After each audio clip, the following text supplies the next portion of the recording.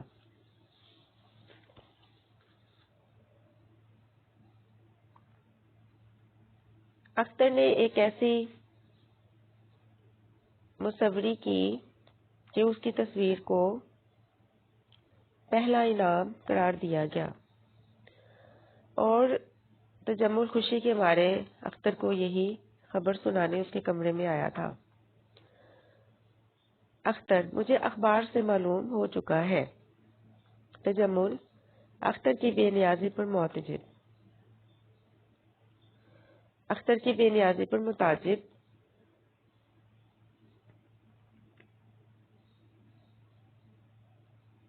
اس کا مطلب ہے کہ اس کو اختر کے رویے پر بہت حیرانی ہوئی، چونکہ اختر لاپرواہی کا اظہار کر رہا ہے۔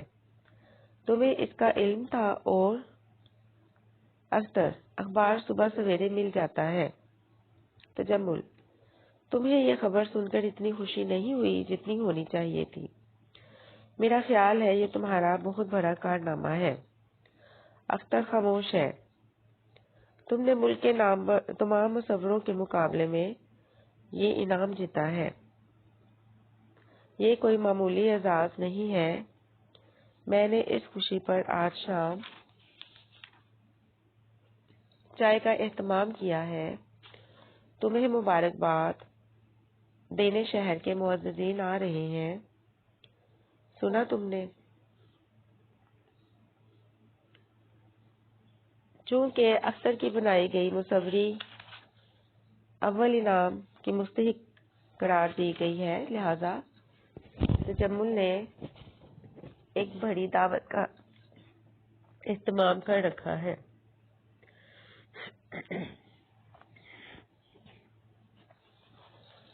اس میں شہر کے جو اعلیٰ افراد ہیں وہ تجمل کے گھر اختر کو مبارکباد دینے آ رہے ہیں۔ اختر خاموش ہے۔ تجمل کیا کہا؟ اختر کچھ نہیں۔ تجمل کچھ نہیں۔ اختر کے چہرے کو غور سے دیکھ کر شاید بابا نے غلط نہیں کہا تھا۔ معلوم ہے اس نے کیا کہا تھا؟ اختر جی نہیں۔ تجمل اس نے کہا تھا مسکرا کر، ہمارے مصور کے ساتھ کچھ گڑبڑ ہے۔ ان دنوں تمہارا کیا خیال ہے اپنا؟ اختر صحیح کہا تھا اس نے۔ تجمل یعنی کہ اختر یہی کہ یہاں سے رخصت ہونا چاہتا ہوں۔ تجمل کیا کہا؟ لہجے میں حیرت۔ رخصت ہونے کی ضرورت؟ اختر میرا دل چاہتا ہے۔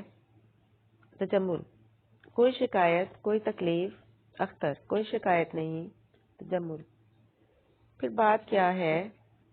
اگر کوئی تکلیف ہے تو صاف کیوں نہیں کہہ دیتے؟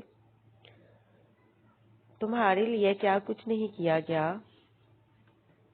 اور کیا کچھ نہیں کیا جائے گا؟ اختر میں اس کے لیے آپ کا شکر گزار ہوں، پھر بھی۔ تجمل پھر بھی کیا مطلب؟ اختر مجھے جانا ہی چاہیے۔ تجمل بے وقوف نہ بنو۔ اختر یہ بیٹھے بیٹھے آج تمہیں کیا ہو گیا ہے؟ اختر اس کا جواب دے چکا ہے تجمل: اگر تمہیں کچھ نہیں ہوا تو اس بے وقوفی کی وجہ. ذرا سوچو تو، یہاں آ کر تم نے کتنے بڑے کارنامے انجام دیے ہیں،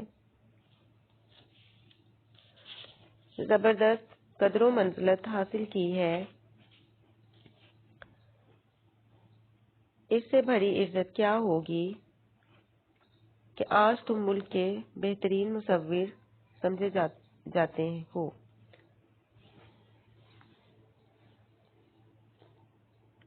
اور کیا چاہیے تمہیں؟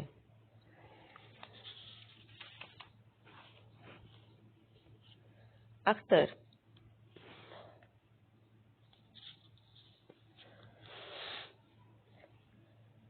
اختر چونکہ غریب مصور ہے اور وہ تصاویر بنا کر بیچا کرتا تھا.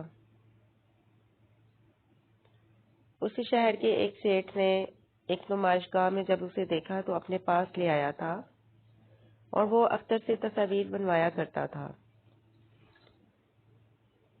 اس کے عوض وہ اختر کو رقم دیتا تھا. رقم کے علاوہ بھی اختر کو بہت ساری سہولتیں میسر تھیں. سیٹھ تجمل نے اختر کو اپنی کوٹھی کا ایک کمرہ دے رکھا تھا.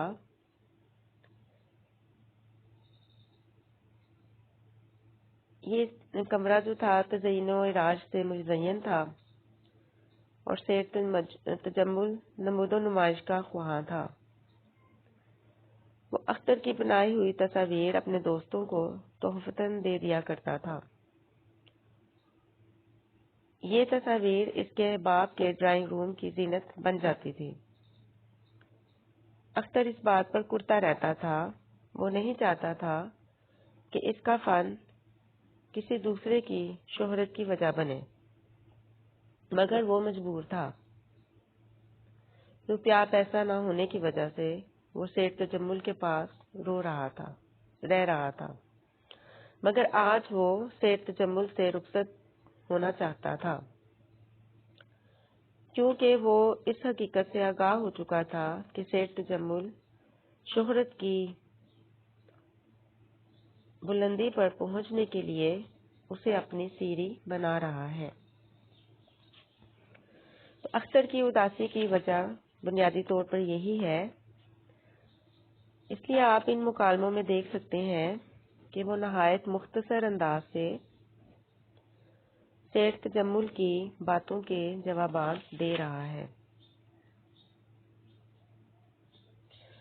اختر: اس کے لیے میں آپ کا تہہ دل سے شکریہ ادا کرتا ہوں. تجمل: مجھے شکریہ کی ضرورت نہیں. صاف صاف بتاؤ تمہیں تکلیف ہے، کس چیز کی کمی محسوس ہوتی ہے اور کیا چاہیے تمہیں؟ اختر: مجھے کچھ نہیں چاہیے، رخصت ہونے کی اجازت دیجیے. تجمل: اس پاگل پن کی اجازت کیوں کر دے سکتا ہوں؟ اختر: آخر کیوں؟ تجمل: اس کی وجہ تم نہیں جانتے کیا؟ اختر خاموش رہتا ہے. سنا ہے آرٹسٹوں پر کبھی کبھی دورے بھی پڑتے ہیں. آرٹسٹ چونکہ اختر ہے، ایک تخلیق کار ہے، لہذا آرٹسٹ کا لفظ اختر کے لیے استعمال کیا گیا ہے. شاید اختر کی طرف مسکرا کر دیکھتا ہے. اختر کا چہرہ بدستور سنجیدہ ہے، یعنی وہ اس کے چہرے پر مسلسل سنجیدگی دکھائی دے رہی ہے. کچھ اس قسم کی بات معلوم ہوتی ہے. اختر: مجھے مجبور نہ کیجیے. تجمل: کیا حماقت ہے. ایک شخص کو دلدل سے نکالا جاتا ہے اور جب وہ کامیاب ہو جاتا ہے تو پھر اسی دلدل میں چھلانگ لگانے پر آمادہ ہو جاتا ہے. اختر: میرے فن کی بہتری اسی میں یہ ہے کہ یہاں سے چلا جاؤں. تجمل: فن کی بات کرتے ہوئے، یہاں آنے سے پہلے بھی تمہارے پاس فن تھا اور آج بھی ہے، مگر دونوں میں کتنا فرق ہے تم خود نہیں جانتے یہ فرق۔ اختر: کیا آپ سمجھتے ہیں میں آپ کا شکر گزار نہیں ہوں؟ تجمل: اختر فرمائیے۔ تجمل: اگر تم سنجیدگی سے بات کر رہے ہو تو سن لو، میں تمہیں جانے کی اجازت نہیں دے سکتا، یہ میری توہین ہے۔ لوگ کیا کہیں گے؟ اختر: لوگوں کو میرے اور آپ کے ذاتی معاملے سے کیا واسطہ؟ اب چونکہ اختر اصرار کر رہا ہے کہ وہ واپس جانا چاہتا ہے اور مزید تجمل کی رہائش گاہ میں ٹھہرنا نہیں چاہتا، لہذا ایک بحث کا عنصر بھی اس مکالمے میں شامل ہو جاتا ہے۔ اختر: لوگوں کو میرے اور آپ کے ذاتی معاملے سے کیا واسطہ؟ تجمل: تم دنیا سے الگ تھلگ رہ کر مصوری کرتے ہو، تمہیں معلوم نہیں لوگ اس قسم کے واقعے پر کیا کچھ کرتے ہیں۔ سب کہیں گے ایک غریب اور کلاش مصور کو جھوپڑی میں سے نکال کر لایا اور دکھاوے کے لیے اور پھر اسے واپس بھیج دیا۔ کیا یہ میری توہین نہیں ہے؟ تجمل کی وجہ شہرت اختر کے باعث ہے، چونکہ وہ اس کی بنائی گئی تصویریں اپنے دوستوں کو تحفے کے طور پر دیا کرتا تھا اور اس کے معاشرے کے اندر ایک ساکھ بیٹھ چکی تھی، کیونکہ اس کے دوست اس کی دی ہوئی تصویروں کو اپنے ڈرائنگ روم کی زینت بناتے تھے۔ اس طرح سیٹھ تجمل کو شہرت ملتی گئی، جبکہ پس پردہ ان تصویروں کو بنانے والا اصل میں اختر تھا۔ اس لیے جب وہ جانے کی بات کرتا ہے تو سیٹھ تجمل اس سے بحث کرنا شروع کر دیتا ہے۔